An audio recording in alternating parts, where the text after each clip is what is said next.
공무원분께서 출산율이 박살난 이유를 적어주셔서 많이 공감을 받고 있더라고요.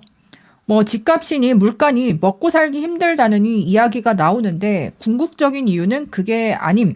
그리 따지면 집도 없고 먹고 살기 힘들었던 6.25 전쟁통 조선시대는 왜 출산율이 높았으며 빈민국들은 왜 애를 낳겠음. 한국의 진짜 출산율이 박살난 이유는 기본적으로 첫 번째 젠더 갈등.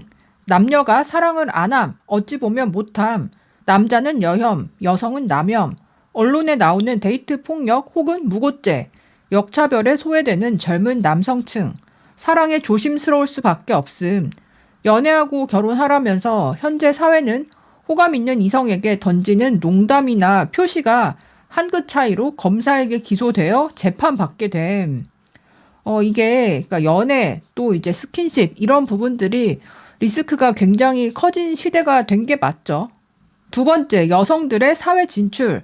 90년대까지 가부장적인 사회로 인해 여성들이 무시받고 불합리한 문화가 많았음. 직접 눈으로 보고 자란 세대.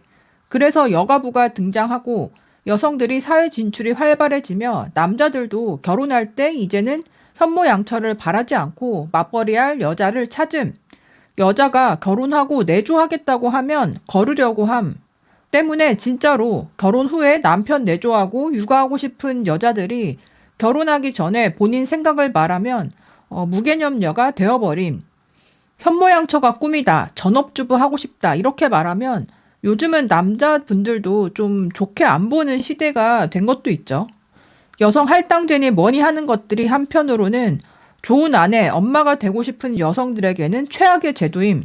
사람은 본능적으로 남성은 바깥일, 여성은 육아와 집안일을 하게끔 만들어졌음. 남성은 근력과 체력, 여성은 젖을 먹일 수 있는 유방과 아이 양육에 대한 섬세함 등등. 고로 아빠는 바깥일, 엄마는 집안일을 하는 가장 스탠다드한 가족 형태가 현재는 힘듦. 세 번째, 쓸데없이 높아진 교육 수준. 우리나라의 대학 진학률은 80%에 육박, 전 세계 탑 수준. 거기에다가 군대까지 하면 남자는 재수 안 하고 올 프리패스로 졸업장 따면 26살에 사회생활 시작, 여자는 24살, 사회 시작을 시작하는 시점이 너무 늦음. 과거에는 20살만 되면 사회생활을 시작했던 세대들에 비해 결혼이 늦어질 수밖에 없음. 결혼이 늦어지니 노산이 따라오고 난임 부부들이 급증. 결혼을 하고 아이를 가지려 해도 힘들고 많이 가져봐야 2명. 이거는 진짜 심각한 문제이긴 하죠. 작년에 설문조사에서도 본인이 진짜 성인이 됐다고 생각하는 나이가 몇 살이냐 물어봤더니 통계 결과가 28살로 나왔어요. 한국에서는 28살은 돼야 내가 성인이다라는 인식이 생기는 거고 대학, 취업준비, 군대 이것까지 20대 시절을 거의 다 보내다 보니까 나이가 한참 들어서 돈을 벌기 시작하고 또 학자금 대출을 안고 사회 진출하는 학생들도 너무 많다 보니까 뭐 그런 거 저런 거 다 대출금 갚고 그 다음에 결혼을 생각했을 때는 당연히 30살이 넘어버린다는 거죠. 30대에 결혼을 하고 그 다음에 아기를 가지려고 하다 보니까 원인 모를 난임도 많아지고 시험관 시술도 너무 많이 하게 된 거죠. 그리고 시험관 시술을 그렇게 많이 해서 그나마 나았는데 지금 전체적으로 출산율이 0.7%밖에 안 되잖아요. 전체적으로 굉장히 암울한 상황이긴 하죠. 네 번째, 과거 결혼한 부모님 세대와 요즘 세대와의 괴리감. 어찌저찌 결혼까지 하기로 했다 해도 부모님들의 반대나 과거와 풍속 차이로 인해 파혼이 엄청 많아짐. 과거에는 남자가 처자식을 책임지고 먹여 살린다는 개념으로 결혼할 때 집부터 거의 다 했음. 여자는 출가 외인이라 하여 홀몸으로 집을 나와서 시집에 갔음. 그 시절에 익숙한 부모님들, 특히 장모님들이 현재도 남자 쪽에서 집이 없다고 하면 불안해하고 딸을 주기를 싫어함. 반대로 요즘의 남자들도 내가 이 여자와 아이에게 한 몸 바쳐 먹여 살린다는 마음가짐이 없음. 외벌이는 힘들다. 퐁퐁 되지는 않을까 하며 이것저것 잴 수밖에 없음.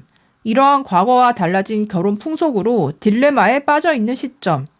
출산율 올릴 방법이 아이마다 1억씩 준다. 이런 공약들 보면 뭐나 답답함. 근본적인 문제를 해결 못하고 있으니 30년 후쯤엔 중국에게 먹히겠지. 오늘의 결론, 답이 없다. 이렇게 이제 맞췄는데 20, 30대 분들이 전체적으로 공감을 많이 하시더라고요. 요약해 보자면 경제 탓만은 아니다. 경제적 요인보다 사회 구조의 변화를 더 큰 요인으로 보는 거죠. 일단 젠더 갈등이 너무 심화되었다. 남녀가 서로 믿지 못하고 연애와 결혼 자체가 어려워졌다. 젊은 남녀가 서로 너무 조심하게 되면서 결혼은커녕 사실 연애 시작도 쉽지가 않은 세대가 된 것도 같아요. 다음으로는 여성의 사회 진출 확대가 결국은 결혼과 임신 출산에 대해서는 미루거나 스킵하게 됐다는 거죠. 전통적인 성 역할 구분이 어려워졌고 현모양처가 여성에게 이상적인 모델이 아니게 되면서 결혼할 동력이 줄었다. 군대와 또 학력 인플레이션 이런 걸로 사회 진출 시점이 너무 늦어지고 당연히 뒤로 결혼이 밀리고 출산도 늦어지면서 노산과 난임이 급증한다. 또한 부모님 세대, 특히 이제 딸 가진 집안에서는 여전히 남자가 집을 해와야 된다라는 전제를 가지고 있는 분들이 많다 보니까 결혼 이야기가 나오고 양가 조율이 되지 않아서 부모님 반대 때문에 파혼하는 커플들도 많다 이거죠. 사회 문화적인 요인, 심리적인 원인들이 많은데 정부에서 단지 그러니까 애를 낳으면 얼마를 준다 이런 식의 지원으로는 출산율을 올리기는 힘들다 이런 주장인데요. 일리가 있어 보이고요. 일단은 결혼을 해야 되잖아요. 결혼을 하려면 남녀가 대학 진학률을 낮추고 20살 때부터 일을 하면서 돈을 벌고 그렇게 빨리 성인의 삶을 살 수 있도록 뭔가 이제 제도나 분위기가 바뀌어야 그나마 20대 시절에 결혼을 하고 아이 낳을 생각까지 할 수 있을 것 같아요. 다만 여성의 사회 진출을 막는다. 이거는 뭐 현대 시대에 있을 수는 없는 일이고 일을 하되 워킹맘들이 일과 육아를 양립할 수 있게 단축근무제나 유연근무제 뭐 이런 제도들을 더 적극적으로 사용할 수 있도록 이거는 시스템적으로 좀 보완될 필요가 있는 것 같아요.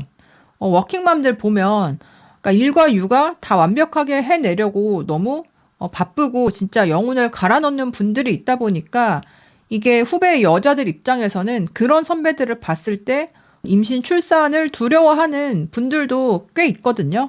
그리고 단지 이제 돈을 얼마씩 준다 이렇게 되면요. 그 돈을 받기 위해 아이를 더 낳는 사람은 없잖아요.